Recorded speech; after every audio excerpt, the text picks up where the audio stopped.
جی بسم اللہ الرحمن الرحیم والصلاۃ والسلام علی سید الانبیاء والمرسلین. جب سورہ نصر اذا جاء نصر اللہ والفتح نازل ہو گئی تو حضور اکرم صلی اللہ علیہ وسلم نے اللہ جل شانہ کے اس منشا اور مراد کو پا لیا تھا کہ اب رحلت کا وقت قریب ہے، اور خانہ کعبہ کی تطہیر کا حکم آپ پہلے فرما چکے تھے. اس لیے اب ایک حج کا، چونکہ ہجرت کے بعد آپ نے حج نہیں فرمایا تھا تو اس لیے حج کا ارادہ فرمایا، اور اس کے لیے بڑی تیاری کی گئی. باقاعدہ تمام قبائل کو اطلاع کی گئی اس کی کہ رسول اللہ صلی اللہ علیہ وسلم حج کے لیے تشریف لے جائیں گے، اور سیدنا علی کرم اللہ وجہ کو یمن سے بلوایا گیا. تمام ازواج مطہرات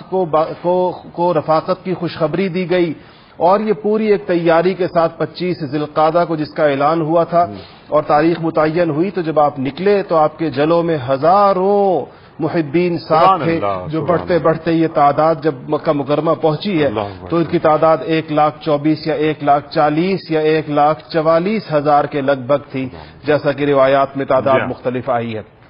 تو وہاں جیسا بھی آپ نے ذکر کیا کہ ایک تو مخاطبت سامنے والے بے شک اہل ایمان کو تھی، لیکن اس کا پیغام ایسا عالمگیر تھا کہ آج تک اور رہتی انسانیت تک کے لیے اس کے اندر اتنا بڑا منشور اور اتنا بڑا دستور سے موجود ہے کہ جب بھی اس کو دیکھا جائے گا اور جب بھی اس کو اخلاص کے ساتھ پڑھا جائے گا، کو دوسری اقوام بھی اس کو پڑھیں گی کسی بغض اور عناد کو خاطر میں نہ لاتے ہوئے، تو وہ پائیں گے کہ اس میں کتنا بڑا پیغام ہے انسانیت کے نام. بالکل، چونکہ آگے جا کر انہوں نے غلاموں کا حق بھی بیان کرنا تھا، اخوت اسلامی کے رشتے کو بھی بیان کرنا تھا، انسانوں کے درمیان مساوات کو بھی بیان کرنا تھا. اس لیے اس کے کچھ مظاہر بھی سامنے نظر آئے، جن میں سے ایک مظہر یہ بھی تھا کہ 2 غلامزادے آپ کے دائیں اور بائیں تھے اس موقع پر. ایسے موقعوں پر بادشاہوں میں عام طور پر ان معزز لوگوں کو پاس کھڑا کیا جاتا ہے. آج بھی یہی رواج ہے کہ دائیں بائیں ایسے لوگوں کو جو بہت ذی حیثیت سمجھے جاتے ہیں، جو عالی نسب ہوتے ہیں اور جو بہت کسی بھی جگہ پر جن کی اہمیت بڑی مسلم ہوتی ہے، لیکن آپ نے ایسے موقع پر کمزور لوگوں کو، پسے ہوئے طبقات کو سامنے لائے، اور بعد میں آپ کی ساری گفتگو اگر دیکھی جائے تو وہ اسی تناظر میں تھی. جی ایسا ہی ہے، اور یہ باتیں اس عالم انسانیت میں، دنیا میں بہت اس کے بعد شروع ہوئیں، عورتوں کی آزادی کی بات، اور پھر اس میں وہ تمام حدود اور قیود وہ لوگوں سے اس میں ملحوظ نہ رکھی جا سکیں، جس کا آج نتیجہ دیکھا جا رہا ہے کہ جن معاشروں میں بھی بے محابہ آزادی کو فروغ دیا گیا اور اس کے لیے خود انسانی پیمانوں کو معیار بنایا گیا، آج وہ لوگ خود اگر اپنے دل پر ہاتھ رکھ کر کہیں تو بالکل کہیں گے کہ ہمارے یہ پیمانے اور ہمارے معیارات درست نہیں تھے. حضور اکرم صلی اللہ علیہ وسلم کی یہ آواز پوری دنیا میں اس وقت گونجی جب کہیں پر بھی اس قسم کی کوئی بات نہیں تھی، اور دور دور تک ابھی تو یورپ نے اس کے کئی صدیوں کے بعد جا کر اس لفظ کا شعور حاصل کرنا تھا، اور اس کے مفہوم تک رسائی جو ان کے اپنے مفاہیم ہیں اس تک تو ان کی آج تک نہیں ہو سکی کہ صحیح معنوں میں آزادی کہتے کس کو ہیں، برابری کہتے کس کو ہیں. دونوں کے لیے جو اللہ جل شانہ خالق کائنات نے جو پیمانے مقرر کیے ہیں، ان کی تخلیق کو اور ان کی خلقت کو پیش نظر سامنے رکھتے ہوئے، کیونکہ وہ اپنی مخلوق سے سب سے زیادہ عالم ہے اس پر، اس کے بغیر اور ان سارے سانچوں اور ان سارے پیمانوں کو سامنے رکھے بغیر جو بھی حل آج تک تجویز ہوا، یقیناً اس نے انسانیت کے زخموں پر کوئی مرہم نہیں رکھا، اور اس نے انسانیت کے لیے کوئی ایسا پیغام نہیں دیا کہ جس سے اس کے وہ مسائل حل ہوں. اس کے علاوہ دیکھیں جہاں سے آپ نے اپنی بات شروع فرمائی حجۃ الوداع میں، اور وہ بڑی دلدوز تھی، شاید لوگوں کو اس کی طرف توجہ دلائی. آپ نے فرمایا کہ لوگوں، میں خیال کرتا ہوں کہ آج کے بعد میں اور تم اس اجتماع میں کبھی جمع نہ ہوں گے. یہ کہہ کر گویا آپ نے متوجہ کیا اس لاکھوں کے مجمع کو کہ یہ آخری باتیں ہیں جو تم میری زبان سے سنو گے، اس کے بعد شاید پھر اتنے بڑے مجمع سے اتنی اہم ترین باتیں کرنے کا موقع نہ ملے. تو اس پر لوگ متوجہ ہوئے، پورے مجمع میں ایک تڑپ دوڑ گئی اس جملے کو سن کر، کیونکہ ان کو معلوم تھا کہ رسالت آپ صلی اللہ علیہ وسلم ویسے ہی اپنی طرف سے کوئی ارشاد نہیں فرماتے. آپ نے جو کہا کہ اس کے بعد شاید میں اور تم اس اجتماع میں کبھی جمع نہ ہو، تو یہ گویا آپ کی اس دنیا سے پردہ فرمانے کی، اس کے بعد جلد ہی اس کی طرف بھی اشارہ ہے. پھر جو آپ نے فرمایا کہ ان دماءکم واموالکم واعراضکم حرام علیکم کحرمت یومکم ھذا فی شہرکم ھذا فی بلدکم ھذا، یہ کہہ کر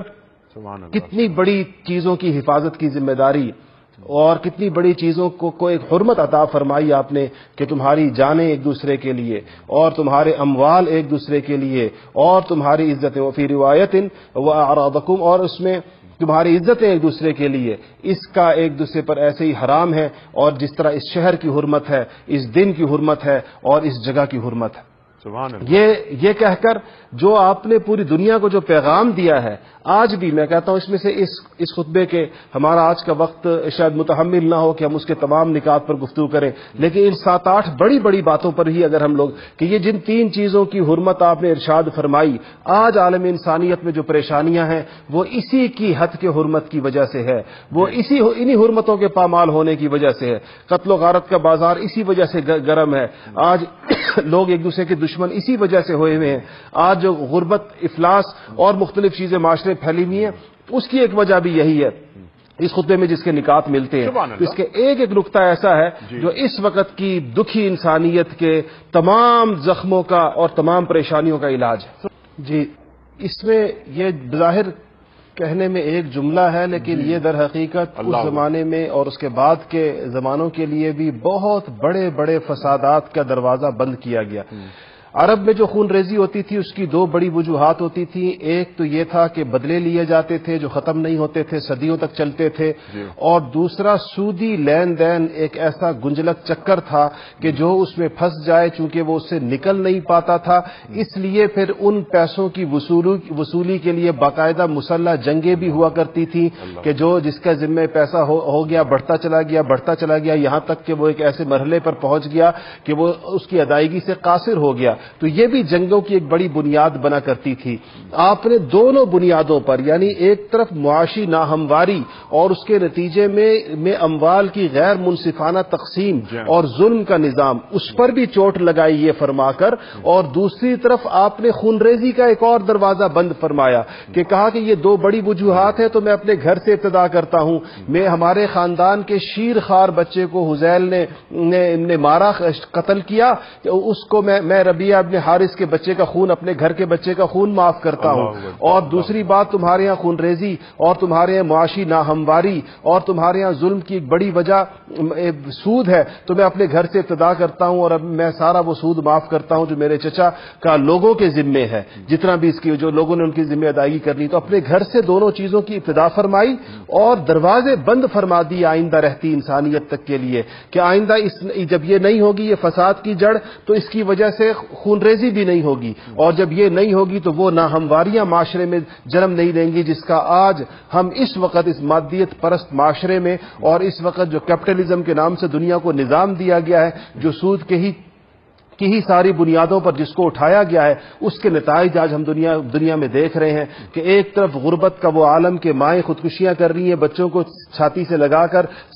دریاؤں میں چھلانگیں مار رہی ہیں، اور دوسری طرف دنیا کے سرمایے کا 70-80-90% سمٹ کر چند 100 ہاتھوں کے اندر موجود ہے۔ ہر سال اس کے تجزیے آتے ہیں، یہ اعداد و شمار آتے ہیں کہ پوری دنیا کی 90% دولت چند 100 لوگوں، چند ہزار لوگوں کے ہاتھ میں ہے، اور باقی اربوں انسان جو دنیا میں بس رہے ہیں وہ باقی ماندہ بچی کھچی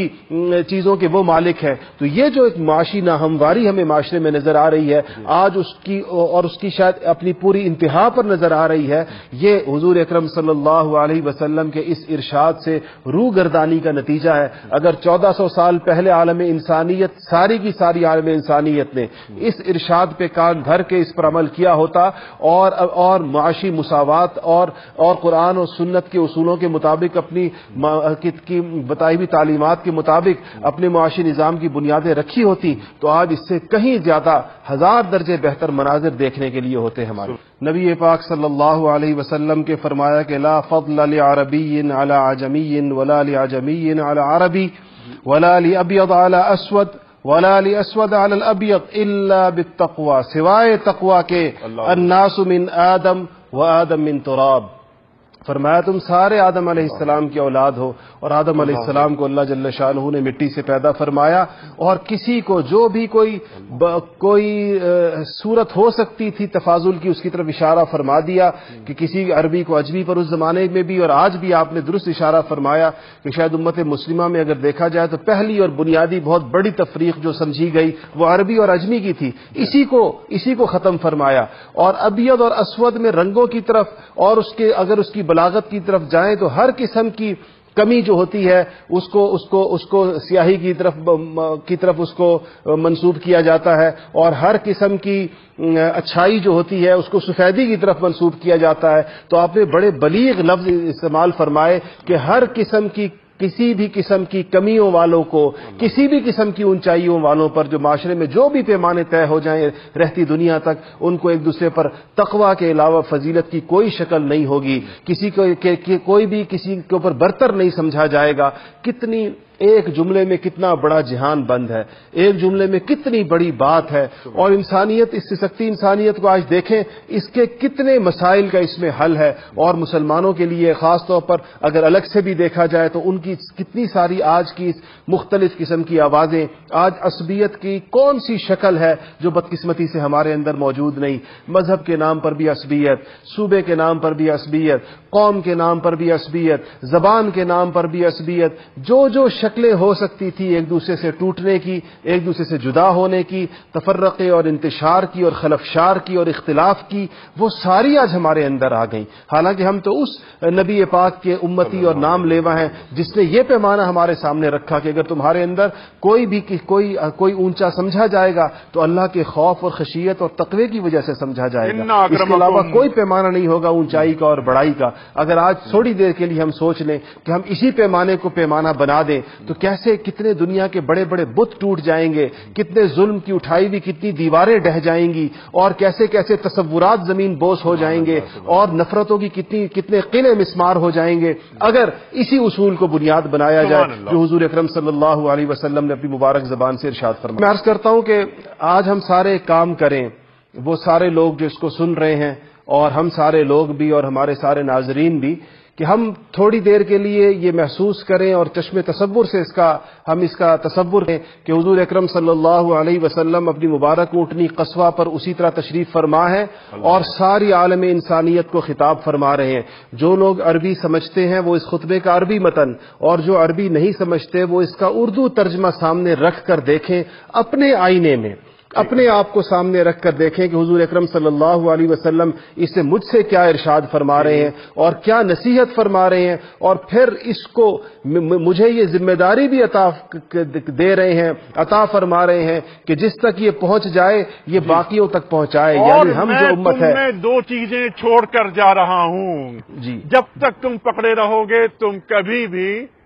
نہیں گمراہ نہیں ہوگے، کبھی بھٹکو گے نہیں۔ ایک کتاب اللہ اور ایک سنت نبی صلی اللہ علیہ وسلم، کہ یہ دو چیزیں حضور اکرم صلی اللہ علیہ وسلم دے کر گئے ہیں، اور جن چیزوں کی پاسداری کے بارے میں فرما کر گئے ہیں۔ میں خاص طور پر کہوں گا جو بات ابھی مفتی صاحب نے بھی فرمائی اور اس کی طرف اشارہ بھی کیا کہ بڑی اہم ترین چیز کہ حضور اکرم صلی اللہ علیہ وسلم نے فرمایا تھا کہ الا کل شیء من امر الجاہلیت تحت قدمی موضوع، کہ جاہلیت کی تمام چیزوں کو آج میں نے روند دیا ہے۔ سوچ لے کہ ہم نے ان نبی پاک صلی اللہ علیہ وسلم کی روندی ہوئی کن کن چیزوں کو آج دوبارہ سجا سوار کے اپنے گھروں کی اور اپنی زندگیوں کی زینت بنایا ہوا ہے۔ پھر سے ہم اس کو اٹھا کر لے آئے ہیں اپنی زندگیوں میں، جس کو نبی پاک صلی اللہ علیہ وسلم اس کو ایک دیس نکالا دے چکے تھے، زندگیوں سے نکال چکے تھے، اور اس کے لیے یہ الفاظ ارشاد فرمائے۔ شاید ایسے الفاظ پورے سنت کے اور حدیث کے ذخیرے میں اس لب و لہجے میں کہتا ہوں کم ہوں گے جو حضور اکرم صلی اللہ علیہ وسلم نے جاہلیت کی چیزوں کے بارے میں ارشاد فرمایا۔ آج کل لاہور میں یونیورسٹی کے اندر 2 دن کی بچی زمین کے اندر گڑی ہوئی دوبارہ ملی ہے، جس کی اکھڑی ہوئی سانسوں کے ساتھ اس کو اسپتال پہنچایا گیا ہے۔ بچیاں پھر سے زندہ درگور کی جا رہی ہیں۔ یہ وہی جاہلیت کی چیزیں تھیں جن کو حضور اکرم صلی اللہ علیہ وسلم نے اپنے قدموں تلے روندا تھا۔ دوبارہ ہم اپنے معاشرے میں اس کو مسلمان ہوتے ہوئے بھی اور حضور اکرم صلی اللہ علیہ وسلم کے نام لیوا ہوتے ہوئے ان چیزوں کو لا رہے ہیں۔ اس کی طرف اگر ہم صرف توجہ کریں، ایک نقطہ ایسا ہے کہ اس کے اوپر پورا دن بھی ہم لگے رہیں تو بات پوری نہیں ہوگی، مگر خاص طور پر میں اس نقطے کی طرف کہتا ہوں کہ ہم میں سے ہر فرد یہ سمجھ کر کہ آپ براہ راست اس کو ارشاد فرما رہے ہیں، اس پر غور کریں۔ سبحان اللہ سبحان اللہ سبحان اللہ.